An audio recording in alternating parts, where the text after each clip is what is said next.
नमस्कार, मैं हूं प्रेम कुमार। आप देख रहे हैं प्रेम से बोलो सत्य बहुमत। उम्मीद की आंधी प्रियंका गांधी। उम्मीद की आंधी क्या बन सकेंगी प्रियंका गांधी? ये दोनों दो अलग-अलग बातें हैं। एक नारा है उम्मीद की आंधी प्रियंका गांधी और एक सवाल है कि उम्मीद की आंधी क्या प्रियंका गांधी बन सकेंगी? और इस सवाल का जवाब देना हर किसी के लिए, खास करके कांग्रेस जनों के लिए ये सवाल बहुत महत्वपूर्ण है और जो जनता है, आम लोग हैं, उसके लिए भी ये महत्वपूर्ण है कि प्रियंका गांधी क्या वास्तव में उम्मीद की आंधी बनने जा रही हैं। कांग्रेस के लिए तो ये वरदान साबित होगा अगर ऐसा होता है। देखिए, ये नारा जब कोई पैदा होता है या जब कोई सवाल पैदा होता है, तो उसकी परिस्थितियाँ होती हैं। परिस्थितियाँ सवालों को जन्म देती हैं, सवाल अपने आप पैदा नहीं होते। आज ये बात क्यों उठ रही है? आज ये सवाल क्यों पैदा हुआ है कि उम्मीद की आंधी क्या बनेगी प्रियंका गांधी? ये सवाल इसलिए पैदा हो रहा है क्योंकि कांग्रेस ने 2024 और उससे पहले जो चुनाव होने जा रहे हैं उसके लिए जो टर्फ तैयार किया है उसमें उसमें प्रियंका गांधी की एक बड़ी भूमिका है और उस भूमिका में प्रियंका गांधी को सफल होते हुए देखा जा रहा है। हिमाचल प्रदेश में प्रियंका गांधी गई, वो सफल हुई। कर्नाटक में गई, सफल हुई। और अब राजस्थान, मध्य प्रदेश और छत्तीसगढ़ और तेलंगाना, इन 4 प्रदेशों में प्रियंका गांधी के रोल को देखा जा रहा है, बहुत गंभीरता से देखा जा रहा है। लेकिन जब हम इन राज्यों का नाम लेते हैं तो उत्तर प्रदेश की चर्चा नहीं करेंगे, तो आप तुरंत उँगली भी उठाएंगे कि क्या प्रियंका गांधी से आप एक सवाल नहीं कर सकते, उनके परफॉर्मेंस से आप सवाल नहीं कर सकते, उसके परफॉर्मेंस को आप क्यों उनके परफॉर्मेंस को इग्नोर कर रहे हैं? क्या आप बायस्ड हैं? क्या आप कांग्रेसी हैं? क्या आप प्रियंका गांधी के भोंपू हैं? कुछ भी आप बोल दे सकते हैं। प्रियंका गांधी का उत्तर प्रदेश में जो उनकी उपस्थिति थी उस पर हम आएंगे, थोड़ी देर में आएंगे और उसका भी जवाब देना जरूरी है। लेकिन अभी अभी जो स्थिति बन रही है, जो बात की जा रही है, वो ये कि प्रियंका गांधी आज ने मध्य प्रदेश में जबलपुर में रैली की और जबलपुर में जो रैली हुई वो बहुत ज्यादा उत्साहजनक है कांग्रेस के लिए, क्योंकि भारी भीड़ उमड़ पड़ी जबलपुर में। और जबलपुर में कांग्रेस की ओर से प्रियंका गांधी जी ने जो वचन दिए हैं, आजकल कांग्रेस पार्टी वचन कह रही है चुनावी वायदों को, जो वचन दिया है उन्होंने, उसमें वो सारे प्रमुख वचन शामिल हैं जो हिमाचल प्रदेश में उन्होंने दिए थे, जो कर्नाटक की जनता को उन्होंने दिए थे, वही वचन मध्य प्रदेश में भी प्रियंका गांधी ने दोहराया है और राजस्थान में भी वो वही दोहरा रही है। प्रियंका गांधी कह रही कि महिलाओं को 1500 रुपए महीने देने की वो गारंटी करेंगे। 100 यूनिट तक सबकी बिजली माफ होगी, 200 यूनिट तक आधा बिल माफ होगा, 500 रुपए गैस सिलेंडर मिलेंगे, पुरानी पेंशन स्कीम बहाल होगी, किसानों के 2 लाख रुपए तक के कर्ज को माफ किया जाएगा। ये सारी मुद्दे जो हैं, ये किनको फायदा पहुंचाएंगे, किस वर्ग के लिए है? जाहिर बात है कि ये गरीब तबके को दिया गया भरोसा है। इस भरोसे से कोई मध्यम वर्ग प्रभावित या असर में आने वाला नहीं है। तो प्रियंका गांधी के लिए जो मूल एड्रेस करने वाला समुदाय है वो गरीब वर्ग है और गरीब वर्ग को वो सीधे लुभावने वादों के साथ, लुभावने वादों को हम लुभावना तब कहते हैं जब उस पर अमल नहीं किया जाता, लेकिन जब उस पर अमल किया जाता है तो वो वचन बन जाता है।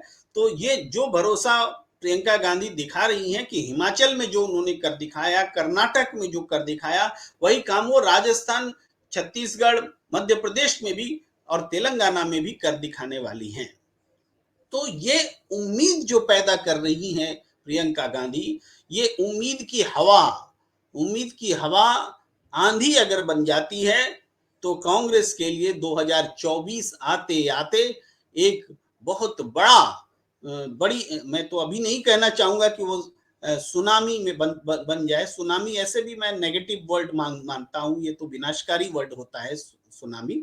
तो आंधी जो है ये इतनी तेज हो जाएगी कि कांग्रेस को कहीं सत्ता की डोर तक न पहुंचा दे, ये आशंका बीजेपी को सताने लगी है। इसीलिए प्रियंका गांधी की काट खोजने की तैयारी की जा रही है। हाँ, ये थोड़ा सा बोलना जरूरी है कि उत्तर प्रदेश में क्या हुआ। उत्तर प्रदेश में कांग्रेस को रिजल्ट क्यों नहीं मिले?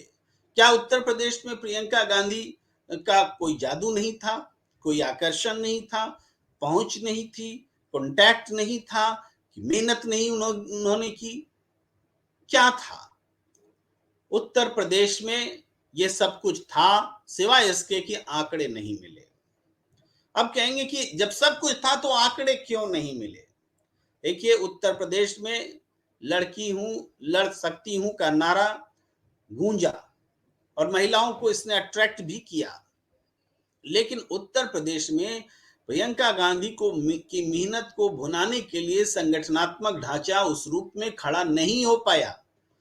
आप इस बात को समझेंगे तो मायावती जी की बहुजन समाज पार्टी से कंपेयर कर लीजिए कि बहुजन समाज पार्टी की मायावती जी जितना प्रभावशाली दिखी, उससे ज्यादा प्रभावशाली प्रियंका गांधी विधानसभा चुनाव में दिखी। अगर ये कहा जाए तो ये बढ़ा चढ़ाकर कही जाने वाली बात नहीं होगी, जिसको अतिशयोक्ति कहते हैं। प्रियंका गांधी ने परफॉर्म किया, वोट प्रतिशत में कुछ सुधार हुआ, सीट भी कुछ आए, लेकिन ये उल्लेखनीय सफलता नहीं है, ये विफलता के ही तौर पर देखी जाएगी। लेकिन जो उन्होंने आधार तैयार किया है, जो जिलों में जाकर के जो कैडर बेस तैयार किया है, जो उम्मीदें जगाई हैं, वो उम्मीद 2024 आते आते परिणाम लेकर भी आएगी और आंकड़े लेकर की भी आएगी। ये बात अभी से मैं कहता हूं और मुझे जमीनी हकीकत का पता है, इस हिसाब से मैं कह रहा हूं कि लोकसभा चुनाव में प्रियंका गांधी की विधानसभा चुनाव के दौरान की गई मेहनत का नतीजा कांग्रेस को मिलने वाला है।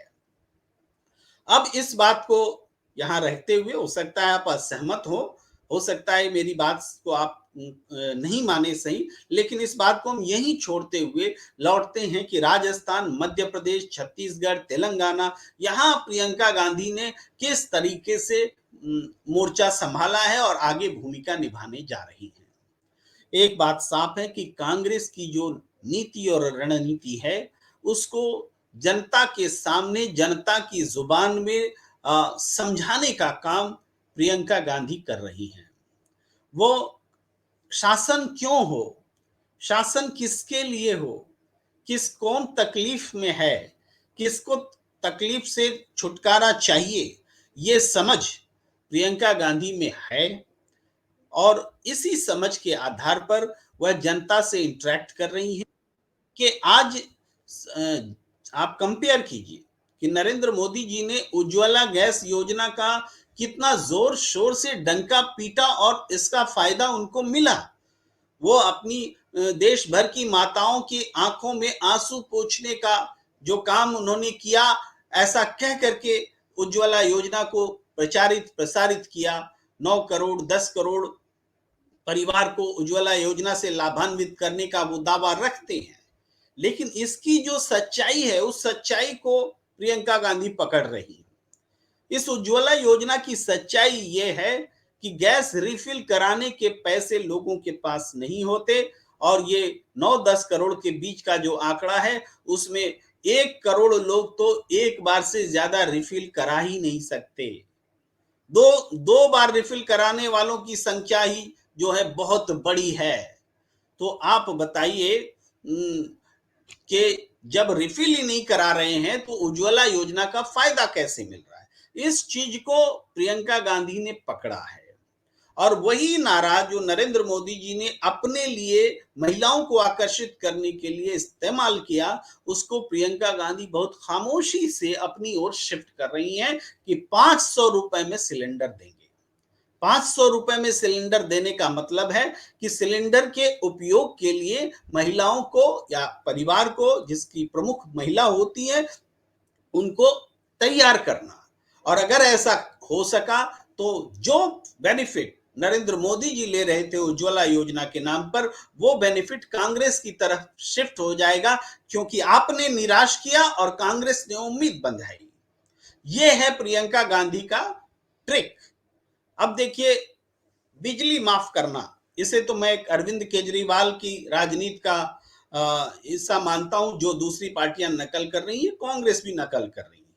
तो बिजली माफ करना, उसमें 100 यूनिट तक की बिजली और फिर 200 यूनिट तक माफ, आधा माफ करना, ये जनता से जुड़ा को सीधे फायदा पहुंचाता है, हर परिवार को फायदा पहुंचाता है। तो इस बात को अगर वो अंजाम देने में सफल रहती हैं, तो जनता को विश्वास दिलाने में सफल रहती हैं कि ये वादा है, तो बहुत बड़ी आबादी कांग्रेस के साथ उम्मीद लेकर के जुड़ जाएंगी। और ये प्रियंका गांधी की ओर से जगाई हुई उम्मीद है, इसलिए प्रियंका गांधी को इसके कारण है। और वास्तव में वो इन्हीं छोटी छोटी उम्मीदों को जगाकर वो आंधी बन सकती हैं, जिसके बारे में हमने सवाल के रूप में रखा है कि क्या उम्मीद की आंधी बनेगी प्रियंका गांधी। ये सवाल है। ये आंधी बन चुकी है, ऐसी बात नहीं कह रही, लेकिन आंधी बन सकती है, क्योंकि उन्होंने जिस तरीके से उम्मीद जगाना शुरू किया है। ओल्ड पेंशन स्कीम, इसके महत्व को किसी ने समझा नहीं था। ओल्ड पेंशन स्कीम, हमारे देश बंधु जी उत्तर प्रदेश में बहुत पहले से आंदोलन कर रहे हैं कि ओल्ड पेंशन स्कीम को लागू किया जाए। उन्होंने पूरे देश में ओल्ड पेंशन स्कीम से जुड़े लोगों को एकत्रित किया, संगठन बनाया, सभी पार्टियों को कन्विंस किया, और कई स्टेट में वो ऐसा करने में कामयाब रहे, खासकर कांग्रेस को समझाने में कामयाब रहे। और कांग्रेस ने अगर ये कहें कि ओल्ड पेंशन स्कीम के मुद्दे के आधार पर ही हिमाचल प्रदेश जीता है, तो ये गलत नहीं होगा। ओल्ड पेंशन स्कीम इतना बड़ा मुद्दा है कि जितने लोग रिटायर हुए, बुजुर्ग हो गए, आज बुरी हालत में जी रहे हैं, उनको उनके पेंशन नहीं मिल रहे हैं। अगर पुराना पेंशन उनको मिल रहा होता तो उनको तकलीफ में नहीं होते। और इसमें ऐसा नहीं है कि सारा प्रदेश जो है कर्ज के बोझ तले दब जाएगा। बहुत सारी स्कीमों में फिजूल के खर्च होते हैं, वहां पर आप कटौती करके इस काम को अगर कर देते हैं तो हमारे बुजुर्गों का बहुत भला होगा। तो ये जो पुराने कर्मचारी हैं, जिन और अब भी जो लोग ओल्ड पेंशन स्कीम से जुड़े हुए कर्मचारी हैं, उनके लिए उम्मीद है ओल्ड पेंशन स्कीम। तो प्रियंका गांधी ने इस चीज को समझा है, और चूंकि प्रियंका गांधी ने समझा है, कांग्रेस ने समझा है, तो राजस्थान में भी ये लागू हो चुका है, छत्तीसगढ़ में भी ये लागू हो चुका है, और हिमाचल प्रदेश में लागू हो चुका है, यानी कांग्रेस शासित प्रदेशों में लागू हो चुका है। तो ये उम्मीद जब वो मध्य प्रदेश में जगाती हैं कि ओल्ड पेंशन स्कीम लागू करेंगे, तो मध्य प्रदेश के लोग भी ये सोचते हैं कि दूसरे प्रदेशों में जब कांग्रेस लागू कर रही है तो हमारे प्रदेश में भी ऐसा होगा। तो ये कर्मचारियों का वर्ग निश्चित रूप से इस वादे के साथ कांग्रेस पर भरोसा करेगी। तो प्रियंका गांधी ने मुद्दों के आधार पर कांग्रेस को जनता से जोड़ने या जनता को कांग्रेस से जोड़ने की ये पहल की है, जो बहुत वास्तविक है, यथार्थपरक है और विश्वसनीय है। तो इस आधार पर हम ये देख रहे हैं कि ऐसा प्रयास करते हुए हिंदुस्तान में कोई नेता दिख नहीं रहा है। भारतीय जनता पार्टी में जो कोई नेता अगर कुछ हैं, कुछ बोलते हैं, तो वो स्वयं प्रधानमंत्री नरेंद्र मोदी जी हैं। सारी योजनाओं का शिलान्यास या फिर उद्घाटन वही करते हैं। तो जो कुछ भी बात है नरेंद्र मोदी जी के ही मुंह से सुन रहे हैं, इसके अलावा कुछ नहीं है। तो उस नरेंद्र मोदी जी के इन उपलब्धियों में खामियों की संख्या भी बहुत ज्यादा है। आईना भी दिखाने की जरूरत पड़ती है कि आपने सब घर में शौचालय कर दिया, मुक्त, जो खुले में शौच से आजादी की घोषणा कर दी। क्या वास्तव में देश खुले में शौच से आजाद हो गया है? क्या महिलाएं, पुरुष, बच्चे खेत में नहीं जा रहे हैं शौच करने? आपको सवाल का जवाब जो है हाँ में ही मिलेगा, जा रहे हैं। तो ये बात तो झूठ हुई ना कि पूरे देश को आपने ओपन डेफिकेशन से, खुले में शौच से मुक्त कर दिया है। ऐसे सवाल पूछे जा सकते हैं, लेकिन ये सवाल प्रियंका गांधी से नहीं पूछे जा सकते, क्योंकि वो सत्ता में भी नहीं है, प्रधानमंत्री भी नहीं है, किसी पद पर भी नहीं है कि सवाल पूछे जाए। लेकिन प्रियंका गांधी जो सत्ता में नहीं रहते हुए जो करा पा रही हैं बीजेपी कांग्रेस की नेता के रूप में, वो ये है कि जो वचन लागू कर रही है उस वचन को वो हिमाचल में लागू करा रही हैं या कर्नाटक में लागू करा रही हैं। तो बिना मुख्यमंत्री और प्रधानमंत्री बने हुए भी प्रियंका गांधी उम्मीद का केंद्र बन गई है। यही कारण है कि लोग उनकी बातों पर भरोसा कर रहे हैं। और यही ये प्रियंका गांधी के अलावा, मैंने नरेंद्र मोदी जी का भी नाम लिया, नरेंद्र मोदी जी को छोड़ दें जो प्रधानमंत्री हैं, तो प्रियंका गांधी के अलावा कौन ऐसा नेता है देश में जो जनता को इस तरह से भरोसा दे और जनता भरोसा करे? एक भी नेता नहीं है। ये महत्व है प्रियंका गांधी का।